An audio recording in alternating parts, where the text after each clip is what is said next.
2021, Chapter 7 of the book A Wander in the Spirit Land. It's a story of Raoul. Now, the book is by the spirit Franchezzo, who, this is about the end of the 19th century. He was a very intellectual, I think semi-well-known person, raised in the Catholic Church, didn't accept it, saw too much hypocritical things happen in the church. Didn't feel that they were honest with him. Kind of, as the modern times, as he saw them during his time. Everyone thinks their own times modern times. He kind of rejected that. But then he also was not very nice to women, but then he found his true love of his life. Like right after he found her, then he died. And he was very regretful. He loved her, and she loved him, and she actually still wants to help him when he's on the other side. She went to seances and mediums, and her dead brother, the spirit of her brother, helped him and her connect. The brother said, "You should leave her alone," but he would not let go, and she would not let go. So they decided, okay, we'll see if we can help Franchezzo become a better person. So we are here at the story of Raoul. Oh, before I forget, please subscribe, hit the bell, hit the like button. It will all help with the algorithm. And the more we can spread Spiritism, the more people can find out what spirit world, what we're all about. Why are we here? Remember, if you're interested about Spiritism, look up the book, The Spirits Book by Allan Kardec, The Codifier of Spiritism, Codified Spiritism by 1,019 Questions in the 1850s. And he didn't use the answers until multiple mediums gave the same or similar answers. It explains everything. Of course, I have a lot of literature on Spiritism too on my website, www.spiritism.com. Okay, let's start. Let me bring this up and we will read along. The story of Raoul, Chapter 7. When they had gone, he was at this a lot of people around. They're all kind of inferior spirits. And Raoul you could tell that Raoul's the only one that wanted to listen to him, that wanted to get out of the situation. And so right now, Franchezzo, who's been in the House of Hope, is tasked to go on to these lower levels to help spirits who want to get out, right? And that's what the spirit world does, is they send, angels of mercy. Of course, now, Franchezzo will not say he's an angel. He is a spirit who is in the lower zone. He's not in the heaven yet, but he's in like an outpost. And of course, it's just like, they use them, the people in charge of the outpost, says, go and help other people. And, Franchezzo got to the point where he could give people passes and help them feel better. So it's like everyone uses everyone. It's like a school where they use the older kids to help the younger children. So he's trying to help people. And by helping people, he is helping himself. So when they had gone, I turned to my companion, who sat huddled in a heap and almost stunned in one corner of the hut, and helping him to rise, I suggested that if he could make shift to walk a little, it would be well for both of us to leave the place, in case those men should think fit to return. With much pain and trouble, I got him up and helped him slowly to a place of safety on the dark plain where, if we were without shelter, we were at least free from the danger of being surrounded. Then I did my best to relieve his sufferings by methods I had learned during my stay in the House of Hope. That's when he was giving magnetic passes. He was trying to reharmonize his body, make him feel a little bit better. And after a time, the poor fellow was able to speak and tell about himself and how he came to be in that dark country. Now, in the dark country, they're in the lower zone. It even could be a little bit lower in the dark abyss, which is the dark abyss is below the crust of the earth. The lower zone starts at the crust of the earth and goes up to the bottom level of heaven. He was, it seemed, but recently from earth life, having been shot by a man who was jealous of his attentions to his wife, and not without reason. So here we have another example of someone passing away and not getting any help from the spirit world. Now remember when Jesus said, "Let the dead bury the dead." And that's why the Bible, and you read the New Testament, and you understand Spiritism. Things that Jesus said were not just allegorical or kind of imagery, but when he said, "Let the dead bury the dead," he meant it. spirits will, if you're a good person, other spirits from higher levels in heaven will come and help you, detach your paraspirit, kind of the reverse of the umbilical cord, detach your paraspirit from your physical body, and then your physical body has the signal to start decomposing. That's really like anything else, is that when that paraspirit's cut, that's when your body really starts decomposing. Now, but this guy, Raoul, didn't get any help, right? He just died, and he found himself in the lower zone and confused, which happens to many people who have no faith or who are very militantly atheist. And they can still be good people. And unfortunately, with atheists, a lot of times they think they're going to sleep when they die. They will just sleep, and then the higher spirits, the spirits in heaven, will come and take them to a place and help them wake up. That's why I tell you, if you have friends who are atheists, say, well, put a little corner in your mind that there could be, you're immortal spirit. There could be life after this life. So the one redeeming feature about this poor spirit story was that he, poor soul, did not feel any anger or desire for revenge upon the man who had hurried him out of life. Very good. But only sorrow and shame for it all.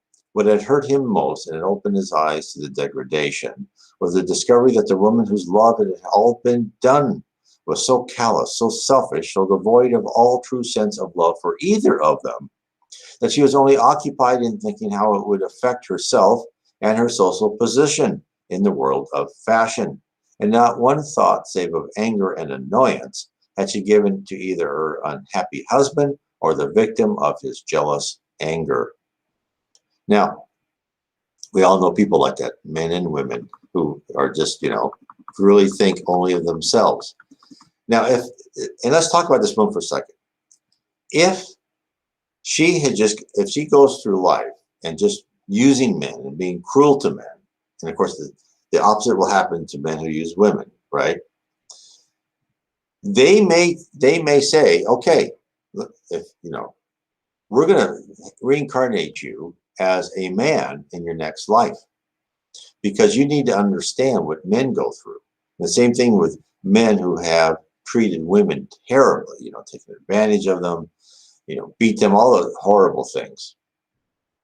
And so they'll say, okay, next time you have to be a woman. You need to look at the other side of the equations, right? On the other side of the coin. So that's something to think about. I think that's a lot of reasons why people don't like the body they're in, is because that's not what they're used to. And all I would say to people like that, and God bless you, I know it's tough, is the spirit world put you in that body for a reason, to have you see and feel what it's like to be in that sex. And of course, it's very natural for people want, I don't feel good in this body. I feel strange in this body. And I think that's a lot of reason for people thinking that way, because they don't, they've had who knows how many previous lives in the other gender. So, but all I have to warn you is that you were put in that gender for a reason, and you may want to try as hard as you can to stick it out. I know some people can't, that's your free will. So you can really explore everything about that gender. That's what you're on earth for. And it's easier said than done. I know it's hard. So, when, said the young man, whom I shall call Raoul, when I knew that I was truly dead and yet possessed the power to return to earth again, my first thought was to fly to her and console her if possible, or at least make her feel that the dead yet lived, and that even in death I thought of her. And how do you think I found her? Weeping for me? Sorrowing for him? No, not one atom. Only thinking of herself and wishing she had never seen us, or that she could blot us both out from her life by one coup de main, and begin life again with someone else higher in the social scale than either of us have been before. So a lot of people like that on both sides of the aisle. The scales fell from my eyes, and I knew that she never loved me one particle. But I was rich, I was of the noblesse, and through my help she had hoped to climb another rung of the social ladder, and had willingly sunk herself into an adulteress, not for love of me, but to gain the petty triumph of queening it over some rival woman. I was nothing but a poor blind fool, and my life had paid the penalty of my folly. To her, I was but an unpleasant memory of the bitter shame and scandal that had fallen upon her.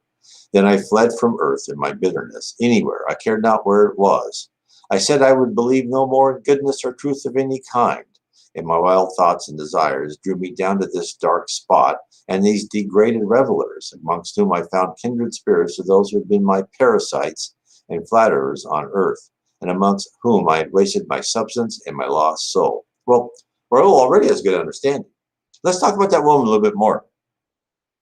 There's a great scene in the book by Psychograph by Andre Luis to the medium Chico Xavier called Liberation, one of the best books ever. And Andre Luis is a spirit. I think there's like 13 books in a series by Andre Luis. The first is No Solar. There's also a movie called Astral City. He goes down and they're trying to rescue someone deep who is being obsessed by spirits. So they go down deep into the dark abyss and they find this trial of a woman, and there's this judge, and they're trying to actually help this judge indirectly. And the judge says, I judge these criminal souls, even though heaven doesn't, so I do, and I send them to where they need to be in hell. Of course, hell in Spiritism, there's no eternity in hell. It's more like a purgatory. You're only there till you change your character, your attitude.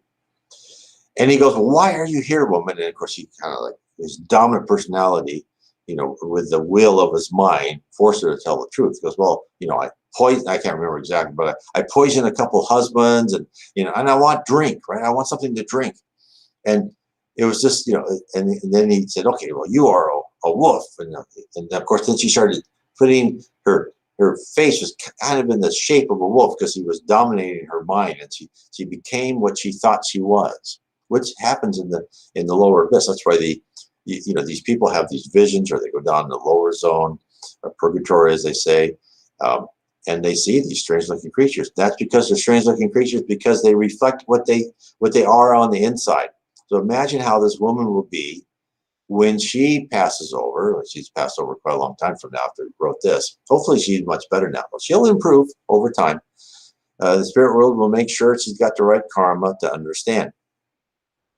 So anyway, I carry on. So that's what's waiting for the poor person. In fact, as spiritists say, is you almost, when someone like a victim of a crime, you almost say to the victim, go, well, you got that over because obviously probably you did something like that to somebody else.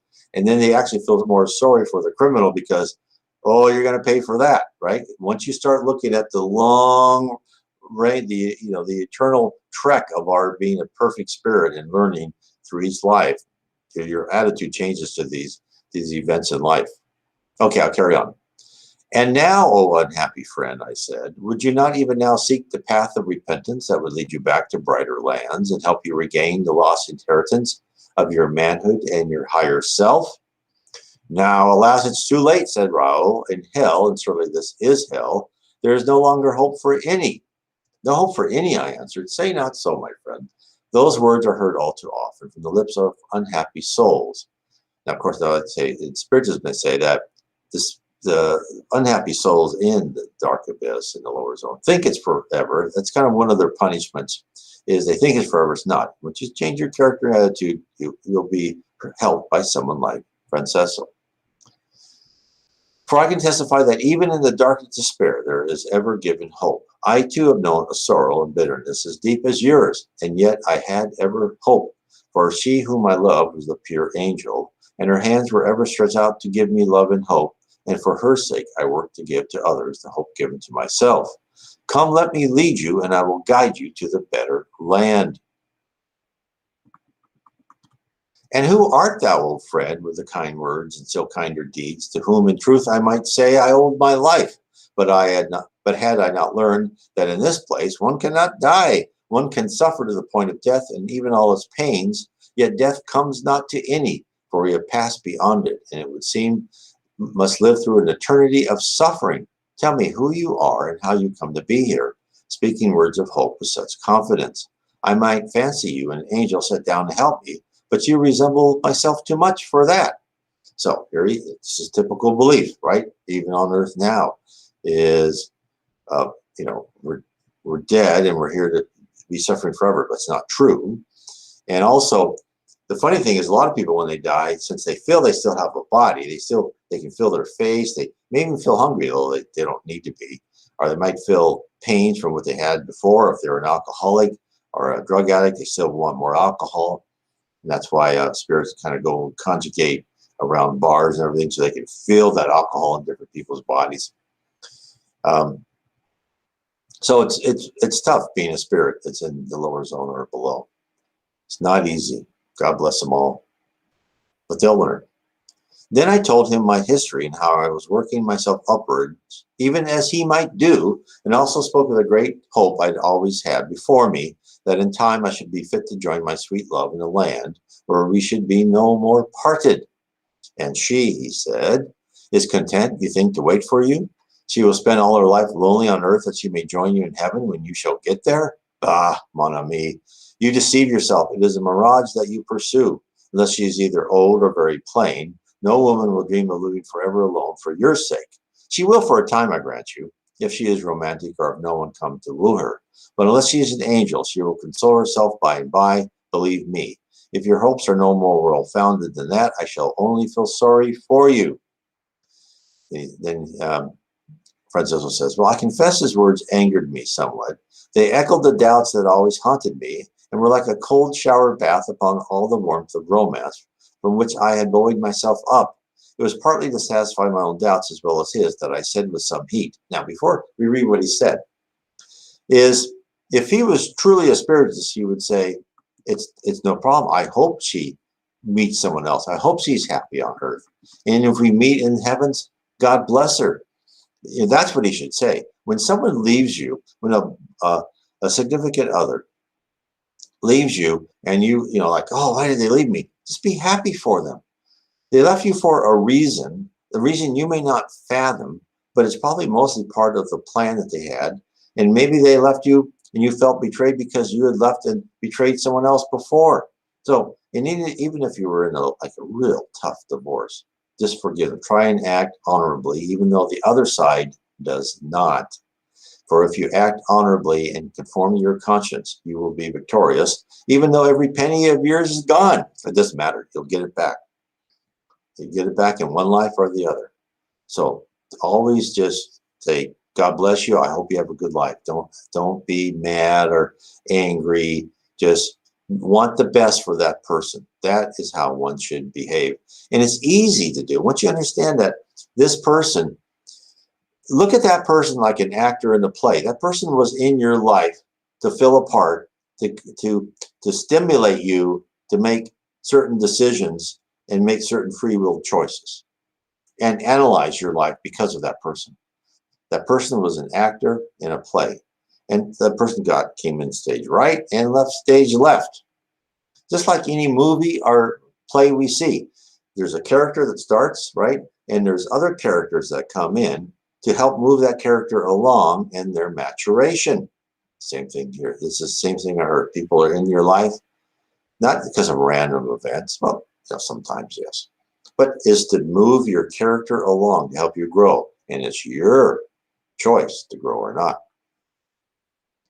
So anyway, this is what he said. If I take you to earth and we find her mourning only for me, thinking only of me, will you believe then that I know what I speak about and am under no delusion? Will you admit that your experience of life and of woman may not apply to all, and that there is something that even you can learn on this as on other matters? My good friend, believe me that I ask your pardon with all my soul. If my unbelief have pained you, I admire your faith and would I could have but a little bit myself. By all means, let us go and see her. I took his hand and then willing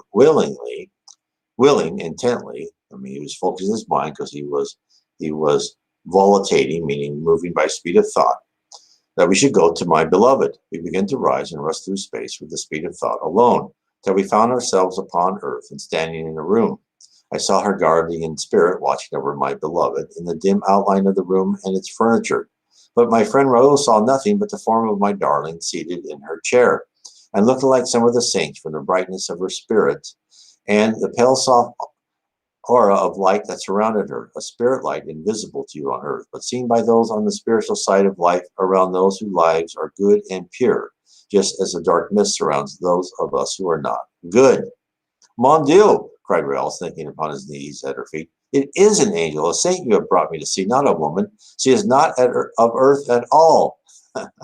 So, very interesting. So, and of course, we all have our auras, right? And then spirits have described in many different spiritual literature where when they come to Earth, they see these, like in a bus or a subway or something, they see these just dark clouds full of surrounding people because, people are occupied, they're trying to make money, they're stressed, God love them all. It's not easy. And we show our auras, right? And that's the way it is in the spirit world too. Your inner being is completely exposed. Is your outer being is a reflection of your inner self, and that's why we have to learn here on Earth is to know that here on Earth we can think bad thoughts, but as long as you shut our mouth, no one knows. But I have news for you: every thought you make is recorded. The spirit world, who's looking at your actions and your thoughts, is analyzing you. So here's a comment. While we're talking about that, let's just show a comment. There we go. I'm having trouble with a friend that was a daily occurrence and was not a healthy relationship, but a loving friend. Friend and I have completely stopped the friendship, and I feel so guilty. So that is a great question, and I think everyone goes through that. And of course, now remember the words of Jesus Christ when he sent the apostles to go through different towns. And he said, now, if you don't find anyone that's kind of trying to talk to you and want to believe you, don't let the dust collect on your sandals, just leave. And Spiritism tells us that we should love everybody, we should help what we can. But when there is something that just is not working and we've tried, then it's time to let the spirit world take care of it. So let me give you a couple of examples. One is the rule of 10. Is Andre Luis in one of his books was in a spiritual center, and they were given passes over this guy and had really problems in his liver because he drank all the time and ate to excess. And he said, well, I can see you're really repairing what's happening to him. He goes, yeah, but this is the last time. He goes, what do you mean? He goes, he comes here, but then he drinks and eats more, and we're not going to keep repairing him. And the 10th time is the last time. After that, he's on his own. We're not going to help him anymore. He's going to learn his own lesson. And then again is they will let people learn their own lessons. If your friend, and if you've tried to help your friend as much as you can, and yet they just won't come close to you, they won't understand your point of view, they won't stay to be nice, or who knows, whatever reason, then it's time to walk away. You've played your part in their life. You've given them an opportunity to utilize whatever you gave him. But now, that's his free will choice. He's rejected it. Now it's time for you to walk off the stage. Just like I said, walk on stage left, walk off stage right. So don't feel bad about it. Just know that, and then keep an open mind. If that friend changes and wants to see you again, welcome back without any rancor, right? So that's what I say. Is don't feel guilty about it. As long as your conscience says, look, I tried what I could, and if you're feeling guilty because I need to try more and more and more, and it's never ending. No, you're exercising it too much. You've got to get to the point where no, I've tried what I can, it's not working. So anyway, that's what I recommend. Of course, I'm sure in your own heart you know better. Okay. Oh, here is it. Is it okay to feel guilty, or I have to, like you said, let them live their own lesson? Yes, I would say it's okay to feel guilty a little bit, but trying to get over that. It's like the Spirit Joanna D'Angelo says, like when you've done something you regret or whatever, it's like an arrow in their quiver. Shoot it out in the forest, forget about it, analyze it, and go on. So yes, don't let them learn their own lesson, and then carry on. Learn the lessons you learned from that. That's why you're on Earth. You need to learn a lesson. You've been too understanding and too let friends walk all over you. High spirits, they'll give you a chance. And they go, okay, this is what we recommend. And if you don't do it, they go, okay, have fun, right? It's some of it's tough love. Tough love is there in the spirit world. Okay, let me carry on.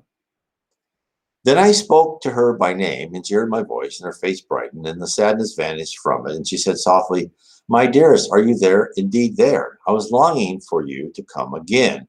I can think and dream of nothing but you. Can you touch me yet?" She put out her hand for one brief moment. Mine rested in it, but even that moment made her shiver as though an icy wind had struck her.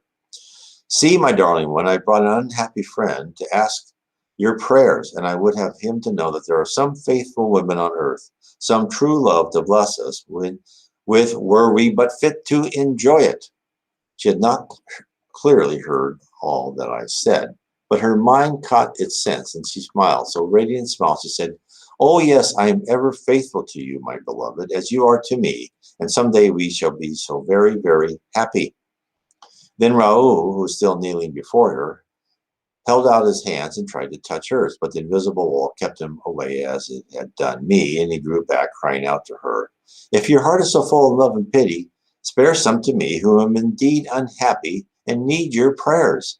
Pray that I too may be helped, and I shall know your prayers are heard where mine were not worthy to be, and I shall hope that even for me, pardon may yet be possible." And of course, pardon is always possible. It's interesting too, because one of the things we do when we come to the other side is we do ask for pardon for those people we think we did wrong. And that's what gets me about, is interesting about Alcoholics Anonymous, where that's one of the steps, right? And they know that they want you to be spiritual. They also want you to ask forgiveness for all the people that you did really terrible things to, which is, it must have been inspired by the spirit world, because that is very important. And it's a great idea. My darling heard the words of this unhappy man, and kneeling down beside her chair, offered up a little simple prayer for help and comfort to us all. And Raoul was so touched, so softened, that he broke down completely, and I had to take him by the hand and lead him back to the spirit land, though not now to a region devoid of hope. From that time, Raoul and I worked together for a little in the dark land he had now ceased to dwell in, and from day to day he grew more hopeful. By nature, he was most vivacious and buoyant, a true Frenchman, full of airy, graceful lightness of heart, which even the awful surroundings of that gloomy spot could not wholly extinguish. We became great friends, and our work was pleasanter from being shared. Our companionship was, however, not destined to last long, but we have since met and worked together many times, like comrades in different regiments, whom the chances of war may bring together, or separate at any time. So that is the end of that chapter. So I hope people enjoyed that, of what that, of that little vignette of Raoul. So if you would like to learn more about the spirit world and heaven, the lower zone, the dark abyss, which is beneath the crust of the earth, and about Jesus Christ himself, I would recommend you read book one of my series of 3 books, right? Of Heaven and Below. And it's book 1 of Spiritism, the Spirit World Revealed to an Anglican Vicar. And then book 2 is really trying, what is the spirit all about? I'm sorry, that was the wrong one. That's book 3. I hit the wrong. Here we go. I'll put both of these up. Book 2 is Spirits in the Spirit Universe, which is all about the attributes of a spirit, what your powers of a spirit are, how do you improve, what happens when you go from one level of heaven to another. The spirits that talk to Reverend G. Valen says there's like 10 levels of heaven around the earth. Now, there's other levels of heaven around other planets, and there's other levels of heavens above that. But what do they compose of? Do they encircle the solar system or the constellation or the galaxy? I do not know yet, and they said they're not even sure. It's a lot of mysteries up there, and it's like I've said before, where people think, oh, I'm going to know God when I die, and even the spirits say, even we do not comprehend God yet. We're not there yet. Hopefully someday we'll be, but you've got to be a perfect spirit to start to comprehend God like Jesus Christ. So anyway, and then book 3 is how we are guided by spirits. Your guardian angel, the spirits that help you, how cultures, corporations, nations are guided by spirits. And then what is the future of Earth? What is it going to be like? So anyway, I want to tell everyone, God bless you. Have a wonderful rest of the week and good night. God bless.